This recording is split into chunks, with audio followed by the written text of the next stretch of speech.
Bonjour bien-aimés dans le Seigneur, que mon Sauveur et mon Roi vous fasse grâce de son salut. Que son amour vous inonde et que ses faveurs vous soient accordées pleinement au nom de Jésus-Christ. Amen. À cause des jours qui avancent ou des temps qui passent sans que nul ne soit au courant de cette progression des ténèbres, car l'homme, le gardien de la terre, est tombé dans un profond sommeil que sont les plaisirs de ce monde des ténèbres. Nous venons encore avec ce message, cette trompette, vous parler des merveilles du Très-Haut et de ses bontés à notre égard, malgré l'agitation de quelques ennemis du bien, s'entêtant sur une voie sans issue, fonçant toujours plus vers cette impasse qu'est, le que fera-t-on à présent, nous tenons toujours là sur la muraille comme des sentinelles pour veiller sur nos vies tout en lançant l'alerte aux habitants de la terre et nous disons, la fin est proche, sortez de Babylone et revenez à notre Dieu notre Père qui est dans les cieux. Le grand chef, les dirigeants de société, ainsi que les parents ont suivi un chemin qui n'est pas celui du Créateur du fait qu'ils refusent de montrer à leurs enfants et aux jeunes gens le chemin de la vérité qui conduit à la crainte de Dieu. Aussi la terre tout entière se trouve dans une confusion totale à cause du manque de lumière. Que ferez-vous demain? Et le Très-Haut laissera-t-il impunis ces hommes qui se plaisent à vendre leurs propres enfants au mal, en ne leur enseignant pas la voie de la justice? Cependant, nous avons un thème, délivré de la fausse, là-dessus nous parlerons. Lisons quelque chose dans le livre de Luc au chapitre 13. Jésus leur dit, « Pensez-vous que ces Galiléens ont subi un sort si cruel parce qu'ils étaient de plus grands pécheurs que tous leurs compatriotes? Non, je vous le dis, mais vous, si vous ne changez pas, vous périrez tous, vous aussi. » Rappelez-vous ces 18 personnes qui ont été tuées quand la tour de Siloé s'est effondrée sur elles. Croyez-vous qu'elles aient été plus coupables que tous les autres habitants de Jérusalem? Non, je vous le dis, mais vous aussi, si vous ne changez pas, vous périrez tous. Vous périrez tous effectivement si vous refusez de croire au message qui vous est annoncé par les véritables serviteurs du Seigneur Jésus, car il vous annonce un message qui conduit au salut de l'âme. Maintenant, quand le Seigneur Jésus dit, si vous ne changez pas, vous périrez tous, de quelle mort parle-t-il ici? Est-ce de la mort naturelle? Je vous informe qu'il ne s'agit pas de cela. Non monsieur, car tous ceux à qui il s'adressait sont tous morts au jour d'aujourd'hui, excepté le Seigneur Jésus-Christ qui est ressuscité le troisième jour. Comment donc se fera-t-il que vous périssiez? Une fois, dans une de mes vidéos, je vous ai dit que Satan, ainsi que ses enfants, cette race de serpents, descendants de Caïn, par un esprit impur, d'où le nom d'impie que Enoch leur a donné, sont à la quête de nouveaux membres, ceux qui s'amusent encore à faire des compromis avec leur Dieu. Maintenant, quand le Créateur des choses visibles et invisibles finit son œuvre de création, qu'a-t-il fait? Il laissa aux hommes un manuel qu'ils devraient suivre afin que tout reste comme il le souhaite, c'est-à-dire dans la paix et l'harmonie. À ce moment-là, il avait le casque ou la tenue du Créateur. Il est allé se reposer le 7e jour après avoir achevé son travail. Maintenant, tandis qu'il était en repos par rapport à la création, celle-ci, c'est-à-dire sa créature, resta faire des gaffes. Il fallut donc un réparateur. L'on regarda dans le ciel, personne ne fut digne d'accomplir cette œuvre. L'on regarda sur la terre, personne ni rien n'était digne. L'on jeta les regards sous la terre, et voilà, encore personne ne fut digne de le faire. Aussi l'apôtre Jean pouvait pleurer de ce que personne parmi toute la création n'était digne de porter le casque, le manteau du réparateur des brèches. Vous lirez l'histoire dans le livre de l'Apocalypse au chapitre 5. Le Créateur se ceint donc de force et de justice et vint lui-même nous sauver revêtu de son saint vêtement, la très sainte parole, Jésus le Christ. Aussi lui a-t-on donné le nom de Emmanuel, ce qui veut dire Dieu avec nous. C'est donc sous cette casquette qu'il a voulu que les hommes soient sauvés. Aussi est-il dit de ce Sauveur, l'Éternel m'a oint pour porter une bonne nouvelle aux malheureux, il m'a envoyé pour guérir ceux qui ont le cœur brisé, pour proclamer aux captifs la liberté, et aux prisonniers la délivrance, pour publier une année de grâce de l'Éternel, et un jour de vengeance de notre Dieu, pour consoler tous les affligés, pour accorder aux affligés de Sion, pour leur donner un diadème au lieu de la cendre, une huile de joie au lieu du deuil, un vêtement de louange au lieu d'un esprit abattu, afin qu'on les appelle les térébintes de justice, une plantation de l'Éternel pour servir à sa gloire. Vous rappelez-vous qu'il est dit du Seigneur Dieu Tout-Puissant qu'il est omniprésent et omnipotent, ainsi que omniscient. Cela dit qu'il gère tout au même moment. Donc quand il doit faire des dons aux hommes en tant que Père créateur, il a son casque, ou bien son manteau du grand Dieu souverain et accomplit cette œuvre sans faire de distinction entre juste et injuste, entre riche et pauvre, entre blanc et noir, entre petit et grand. Aussi est-il dit, soyez bons comme l'est votre Père qui est dans les cieux, car il fait lever son soleil sur les bons comme sur les mauvais, et fait pleuvoir sur le juste comme sur le méchant. Lequel parmi les fils de l'homme a jamais dit, le Seigneur Dieu m'a privé de son oxygène, aussi, je ne vis que de l'oxygène artificiel, voyez-vous cela? Même sort pour le juste et pour le méchant. De même aussi, il est le Dieu qui guérit. Maintenant, pour arriver jusqu'à sa salle d'opération, il faudrait que tu aies foi en lui. Et si tu n'as pas foi en lui, tu iras chez un autre Dieu qui lui, t'imposera sa loi, voyez-vous. Mais une différence entre les différentes salles, c'est que, le don qui vient de l'Éternel ne se fait suivre d'aucun chagrin. Il guérit l'homme de manière à le guérir tout entier, c'est-à-dire, il commence par l'homme esprit afin de terminer par l'homme de chair. Y a-t-il un jour spécial où il porte ce casque? Non, vous dis-je. Il l'a toujours eu, je vous ai dit qu'il est omniprésent, omnipotent et omniscient, il accomplit toutes ces choses au même instant, cela dit quoi? D'abord, je voudrais que vous sachiez que c'est un esprit éternel dont l'univers ne peut contenir. Aussi, en tant que guérisseur, il voit tous les malades spirituels et physiques qui ont la foi en lui, ici, peu importe ce que tu es, bon ou mauvais, si tu te retrouves là, dans son champ de vision, sa salle d'opération, parmi ceux qui souffrent, il prend plaisir à te guérir et à te faire du bien. Oh mes bien-aimés, quand il te voit ne serait-ce qu'une fois, cela veut dire que tu as eu foi en lui. Immédiatement certains anges, qui sont les saints anges du Très-Haut, passent à l'action pour un suivi minutieux, afin que tu arrives jusqu'au niveau où, en tant que Dieu sauveur, qu'il ait à sauver aussi ton âme. Maintenant, je sais que vous êtes des incrédules, pour cela, je vais vous prendre quelques exemples dans la Bible afin que vous croyiez.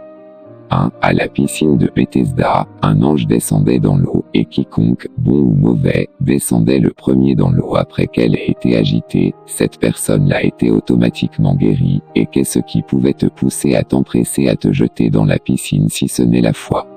Et cet ange, d'où venait-il? Du Seigneur, Dieu Tout-Puissant, ou des enfers? Était-ce un démon ou un ange du Seigneur? De plus, quand il descendait pour agiter l'eau, était-ce par ordre du Tout-Puissant, ou il le faisait par son propre chef? Cependant, je vous dis, cet ange venait du Très-Haut, et il ne faisait que la volonté de celui-ci. Maintenant pour la suite, qu'a-t-il dit à l'homme qui avait la foi, mais qui, physiquement était complètement incapable de se jeter dans la piscine? Le Dieu guérisseur l'a bien vu dans son champ de vision. Aussi, pour honorer sa foi, le Christ a dû se déplacer pour aller vers lui, car il avait déjà fait 38 années de maladie. Dans son état, il faut vraiment avoir la foi pour continuer à rester là, attendant en vain sans avoir personne pour te jeter le premier dans l'eau, mais cependant, tu es quand même là espérant que le Dieu du ciel aura pitié de toi. Alors le Seigneur vint et le guérit de son infirmité en lui donnant ce commandement, va et ne pêche plus. Maintenant, s'il a respecté ce commandement, il est certain que son âme aussi fut sauvée, mais, s'il s'est détourné du dit commandement, il est clair que son cas s'est empiré jusqu'au enfer. Vous lirez cette histoire dans l'évangile de Jean au chapitre 5. Deuxième exemple, vous rappelez-vous de cette femme qui avait la perte de sang depuis 12 années. En tant que Père et Créateur de toutes choses, Dieu connaissait cette femme, mais voici 12 ans qu'elle souffre cherchant du secours dans toutes les cliniques, hôpitaux et pharmacies du temps, mais aucun résultat favorable ni d'amélioration quelconque, rien. Tout ce temps, elle comptait sur sa fortune, car elle avait de grands biens, aussi n'avait-elle pas assez de foi pour croire en ce Dieu qui guérit sans rien demander. Le Père connaissait qu'elle était malade depuis longtemps mais ne pouvait rien faire pour elle car, elle ne l'avait pas encore connu comme le Dieu guérisseur, elle n'était pas encore entrée dans sa salle d'opération, son laboratoire. Mais un jour, tout son argent est fini, la voilà seule, que ferai-je à présent ? Se disait-elle, écoutez à présent ici, elle entendit qu'un grand prophète envoyé de Dieu est dans les environs, et ce prophète est tellement puissant qu'il suffit seulement de le toucher pour être guéri. En ce temps-là, c'est le Père éternel qui lui adressait son invitation. Elle a prêté l'oreille et a cru au message. N'est-il pas dit, le Seigneur parle tantôt d'une manière, tantôt d'une autre. Et le Seigneur Jésus-Christ ne dit-il pas lui-même, pourquoi murmurez-vous contre moi? Nul ne peut venir à moi si ce n'est le Père qui l'attire, et moi je le ressusciterai au dernier jour, voyez-vous. Elle a pris au sérieux la parole qui lui fut annoncée, puis elle vint subtilement le toucher sur le bord de son habit. Jésus était-il au courant? Non monsieur, et s'il l'était, l'on dira que c'était un bon comédien, puisqu'il s'est tourné et a demandé, qui m'a touché? L'apôtre Pierre le reprend, mais voyons, tout le monde te touche, comment dis-tu qui m'a touché? Alors le Seigneur reprit et dit, une vertu est sortie de moi et c'est la raison pour laquelle je pose cette question. Oh mes amis, était-elle la seule à être malade dans toute cette foule? Mais cependant, elle fut la seule à être guérie à ce moment-là, sans même le consentement du Seigneur Jésus, car le Père travaillait dans l'invisible et le Fils est le temple dans lequel a habité pleinement le Père. Aussi pouvait-il dire, le Fils ne fait rien de lui-même, mais ce qu'il voit faire le Père, il le fait pareillement, comprenez-vous cela? Troisième exemple, vous rappelez-vous des 10 lépreux qui sont venus à la rencontre du Seigneur, l'implorant de leur purifier. Il leur a donné une parole, une commission qu'ils devaient remplir, en chemin, tous furent guéris parce qu'ils eurent foi en elle. Oui, mais cependant, un seul, un Samaritain, un étranger revint lui dire, merci. À cause de cela, non seulement sa chair fut complètement purifiée, mais son âme aussi, à cause de cet acte, ce surplus de foi, fut également sauvé, comprenez-vous cela? Il aime à guérir l'être humain tout entier, tout en sauvant aussi son âme. Maintenant, j'aimerais vous poser une question, de tous ceux qu'il a guéris, tous sont-ils au paradis aujourd'hui? Je ne pense pas, car Judas Iscariote qui a également chassé les démons, s'est plus tard révolté contre lui. De plus, il y en a qu'il guérissait et à qui il donnait cet ordre, ne le faites connaître à personne, mais ces derniers s'empressaient de le divulguer partout en point que, à cause d'eux, le Seigneur était empêché d'entrer dans certaines villes, comprenez-vous? Il te guérit, ou il te sort d'une situation critique quelconque, c'est là un moyen par lequel il appelle les hommes à le suivre, si tu persévères dans ce sentier, alors tu arriveras là où il t'attend afin de te faire grâce de son esprit. Ce fut le cas des apôtres, ils étaient 12 au commencement, mais voici qu'ils sont 11 à présent, car l'un d'eux a choisi son chemin. Une fois que le Père te scelle de son Esprit Saint, alors à ce moment-là, l'univers sait que tu es sa propriété. Nous pouvons citer maints exemples de ce genre, mais nous nous arrêterons ici sur ce point. L'Esprit du Seigneur Dieu Tout-Puissant est assez grand que nous ne pourrions sonder totalement la plus petite chose le concernant. L'apôtre Paul ne dit-il pas, la connaissance disparaîtra, les prophéties cesseront, car nous connaissons en partie et nous prophétisons en partie, mais lorsque ce qui est parfait paraîtra, alors, ce qui est partiel disparaîtra aussi, 1 Corinthiens 13. Quelle que soit la sagesse d'un homme sur terre, il ne saurait connaître ce qui est caché aux hommes, à moins que Dieu lui révèle une infime partie de ce plan. Il a tout caché aux hommes, et à chacun il fait connaître ce qu'il veut. Ce secret est si grand en un point que, les anges du ciel y compris le Fils ne savent ni le jour, ni l'heure du retour du Seigneur Jésus-Christ. Les apôtres ont eu une partie de cette parole, aussi l'apôtre Paul dit, c'est par révélation que j'ai eu connaissance du mystère sur lequel je viens d'écrire en peu de mots, Éphésiens 3 le verset 3. L'apôtre Jean reçut également du Seigneur une révélation qui lui fut parvenue par l'ange du Seigneur. Et ces choses concernaient ce qui devait arriver dans la suite des temps, et c'est dans ce message, ce livre, l'Apocalypse, qu'il nous est révélé que Dieu a un mystère, et que ce mystère va s'accomplir quand le 7e ange va sonner de sa trompette, Apocalypse 10. Entrons à présent dans notre message, je vous ai dit que nous parlerons au sujet de celui qui est délivré de la fosse. Le Seigneur Dieu a plusieurs casquettes, et un nombre incalculable, et que j'ignore, mais dont il se sert pour accomplir sa sainte volonté. Vous souvenez-vous du nom que lui a donné Abraham? Il lui a donné le nom de Jéhovah-Jireh, ce qui veut dire, le Dieu qui pourvoit. Isaac lui a donné un nom, Jacob lui a également donné un nom, bref, tous ceux qui ont eu une expérience avec lui ont donné un nom, mais chacun, dans le domaine que Dieu s'est révélé à lui, voyez-vous. Et ces choses comparées à ce que l'Éternel est, ne sont rien qu'un grain de sable dans toutes les plages réunies, ou encore, une goutte d'eau dans la mer. Aussi, je vous parle de ces choses concrètes comme ayant moi aussi humé la belle odeur qui sort de sa présence, le pain qui est descendu d'en haut, la pierre vivante sur laquelle est bâtie l'Église du Dieu vivant.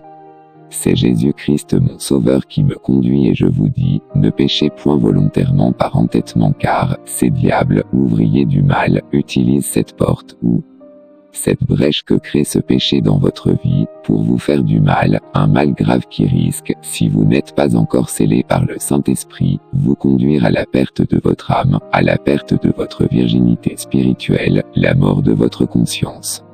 Avec cette chose qu'ils appellent l'ouverture du troisième œil et l'éveil de la puissance.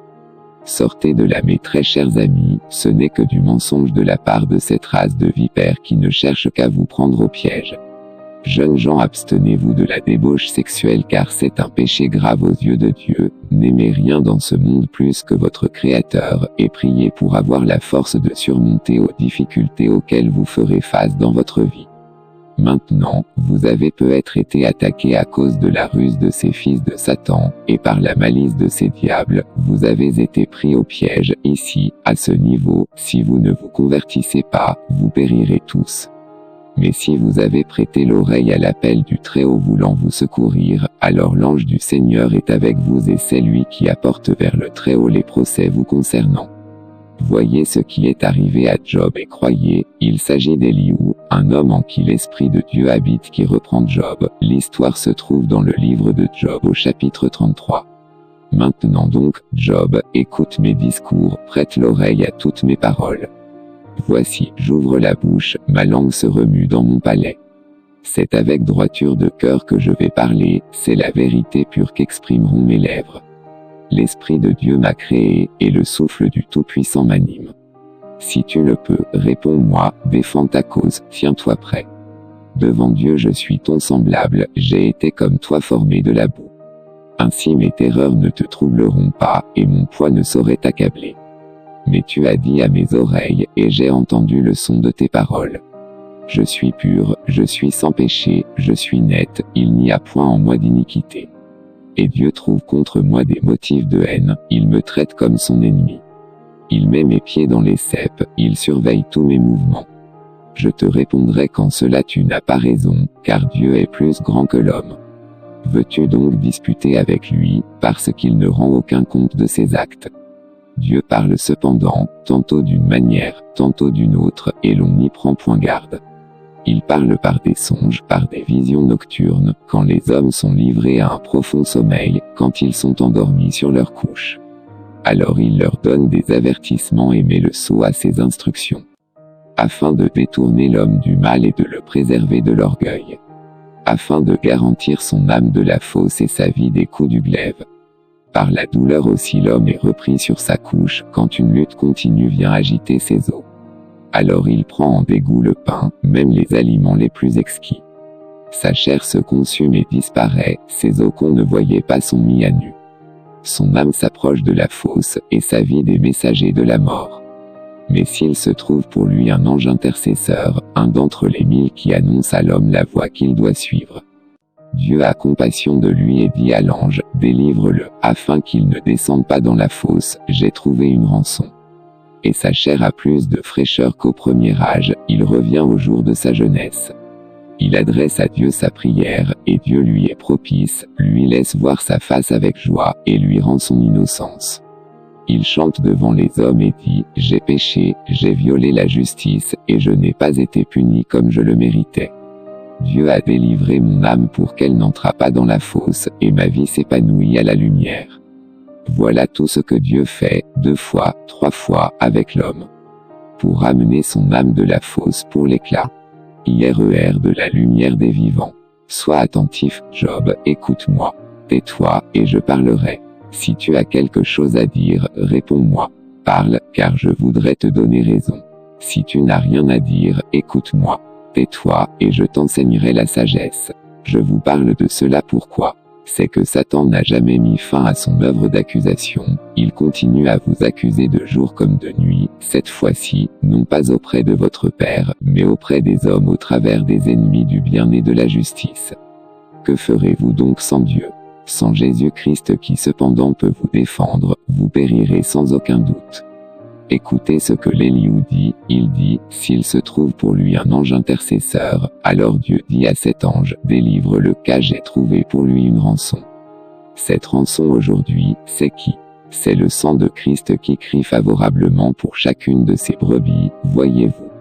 La Bible dit que ce sang parle plus haut que le sang d'Abel. Maintenant, Satan sait que vous êtes rachetés, cessera-t-il son acharnement contre vous? Non monsieur, la Bible dit que cela continuera jusqu'au temps marqué par le Père selon qu'il est dit, après ces jours-là, l'Ancien des jours vint donner raison au peuple saint du Très-Haut. L'ange dans le livre de l'Apocalypse ne dit-il pas ceci, c'est ici la foi et la persévérance des saints. Alors que celui qui est saint se sanctifie encore, et que celui qui est souillé se souille davantage. Écoutez à présent l'un de ces procès et discernez l'acharnement de ces diables. L'histoire se trouve dans le livre de Zacharie au chapitre 3. Puis il me fit voir Josué, le grand prêtre, qui se tenait debout devant l'ange de l'Éternel. Et l'accusateur se tenait à sa droite pour l'accuser. L'Éternel dit à l'accusateur, que l'Éternel te réduise au silence, accusateur. Oui, que l'Éternel te réduise au silence, lui qui a choisi Jérusalem. Celui-ci n'est-il pas un tison arraché au feu? Or, Josué était couvert d'habits très sales et il se tenait devant l'ange. L'ange s'adressa à ceux qui se tenaient devant lui et leur ordonna: ôtez-lui ses vêtements sales. Et il ajouta à l'adresse de Josué: regarde, j'ai enlevé le poids de la faute que tu portais et l'on te revêtira d'habits de fête. Alors je m'écriai: qu'on lui mette un turban pur sur la tête. On lui posa donc le turban pur sur la tête, et on le revêtit d'autres habits. Or, l'ange de l'Éternel se tenait là. L'ange de l'Éternel fit ensuite cette déclaration à Josué: voici ce que dit le Seigneur des armées célestes, si tu suis les chemins que j'ai prescrits et si tu obéis à mes commandements, tu exerceras dans mon temple les fonctions judiciaires, tu veilleras sur mes parvis, et je te donnerai des guides pris parmi ceux qui se tiennent ici. Et maintenant, écoute, Josué, toi le grand prêtre, et tes collègues qui se tiennent devant moi, car vous êtes des hommes qui servaient de préfiguration. En effet, je ferai venir mon serviteur, qui est appelé le Germe. Voici que je pose une pierre devant Josué. Sur cette pierre unique il y a 7 yeux. J'y graverai moi-même son inscription, le Seigneur des armées célestes le déclare. En un seul jour, j'ôterai le poids de la faute que porte ce pays. En ce jour-là le Seigneur des armées célestes le déclare: vous vous inviterez les uns les autres sous la vigne et sous le figuier. Voyez-vous, ce texte vous fait-il penser à quelque chose? Oh mes amis, cela ne vous ouvre-t-il pas l'intelligence? Ces événements se déroulent en des temps passés très lointains, et depuis lors cela s'est toujours passé envers les hommes, il y a eu ceux qui ont péri et d'autres qui ont été sauvés, pourquoi? Oh mes amis, écoutez bien ici. Je vous ai dit que le Seigneur Dieu a plusieurs casquettes, une casquette en tant que créateur, une autre en tant que guérisseur, une autre en tant que sauveur, une autre en tant que juge et ainsi de suite. Mais nous avons vu que le Très-Haut marche en conformité avec sa parole. Maintenant, nous avons vu que, s'il veut créer quelque chose ou quelqu'un, il faut que cette chose ou cette personne ait été d'abord dans son esprit. De même aussi, si quelqu'un veut recevoir de lui sa guérison, il faut qu'il remplisse les conditions qui ne sont rien d'autre que la foi. Il faut pouvoir croire que Dieu est capable de te guérir, et c'est cette foi en lui qui fera en sorte que tu sois conduit à entrer dans son laboratoire, son champ de vision. En fait, c'est comme des étoiles dans le ciel, un temps elles ne sont pas là, mais après, les voilà qui surgissent par milliers dans le ciel. C'est juste une illustration propre à moi. Voyez-vous, mais dès que le malade se retrouve là, le médecin par excellence se presse à prendre soin de son patient. De même aussi, si votre âme s'approche de la fosse, et que votre vie est vers le séjour des morts, il est encore là, mais cette fois-ci avec le casque du salut pour sauver tous ceux dont l'âme crie au secours, ne voulant pas mourir. Oui, l'âme de personne ne veut mourir, mais le sage Salomon a dit, quiconque aime le péché, est son âme. Voyez-vous. Pourquoi Satan est tellement le genre humain en un point que, pour pousser son âme dans la fosse secrètement, il ferait tellement de bruit pour empêcher, s'il était possible, même Dieu d'entendre les cris de cette âme en détresse. Mais il ne le peut pas. Écoutez ici à présent. Il y a cependant quelqu'un qui est capable de faire en sorte que même Dieu soit incapable de voir cette âme qui périt. Et cette personne, c'est l'homme lui-même. Comment? Par le péché dans lequel il s'entête, ne voulant pas changer. C'est avec raison que le sage Salomon a dit, « Quiconque aime le péché est son âme ».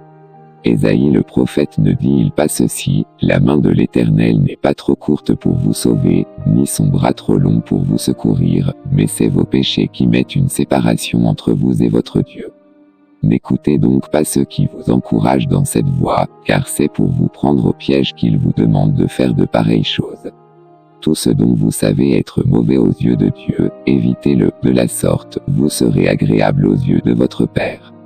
Maintenant, je vais conclure par ce verset concernant ceux qui aspirent à la vie éternelle. Luc 13 de 24 à 30. 24 Efforcez-vous d'entrer par la porte étroite. Car, je vous le dis, beaucoup chercheront à entrer, et ne le pourront pas. 25 Quand le maître de la maison se sera levé et aura fermé la porte, et que vous, étant dehors, vous commencerez à frapper à la porte, en disant, « Seigneur, Seigneur, ouvre-nous. » Il vous répondra, « Je ne sais d'où vous êtes. » 26 Alors vous vous mettrez à dire, « Nous avons mangé et bu devant toi, et tu as enseigné dans nos rues. » 27 Et il répondra, « Je vous le dis, je ne sais d'où vous êtes, retirez-vous de moi, vous tous ouvriers d'iniquité. » 28 C'est là qu'il y aura des pleurs et des grincements de dents, quand vous verrez Abraham, Isaac et Jacob, et tous les prophètes, dans le royaume de Dieu, et que vous serez jetés dehors. 29 Il en viendra de l'Orient et de l'Occident, du Nord et du Midi, et ils se mettront à table dans le royaume de Dieu. 30 Et voici, il y en a des derniers qui seront les premiers, et des premiers qui seront les derniers. Mes très chers amis, la meilleure manière de haïr quelqu'un, c'est désirer la perte de son âme, donc vos dirigeants, vos parents, vos amis et votre société, ne vous aiment pas. Désolé, vraiment désolé si vous ne l'acceptez pas, cependant, c'est la vérité. Puisqu'ils vous disent beaucoup de choses, mais omettent expressément de vous instruire sur les voies du salut de votre âme. Ils aiment à vous voir vivre en le péché, à vous voir avoir beaucoup d'argent et ainsi de suite, mais cependant, méprisent la situation de votre âme, elle est en train de crier au secours. Cependant, ils ont tout fermé leurs oreilles et attendent qu'elle tombe dans la fosse. Qui donc vous aidera si vous rejetez cependant le seul qui peut vous sauver? Jésus a dit, vous périrez tous. Répentez-vous donc de vos mauvaises œuvres, convertissez-vous et revenez à votre Dieu qui aura compassion de vous. Il vous fera grâce de son esprit, de la sorte vous ferez partir de son peuple, ces brebis en qui il met toute vertu afin qu'elles atteignent le but, il nous a prédestinés à la vie et à la gloire à venir. Que puis-je encore vous dire? Seulement, sachez que la nuit est avancée et Jésus-Christ revient bientôt, pour quand, je ne sais. Mais les branches et les feuilles du figuier laissent croire que, c'est pour bientôt.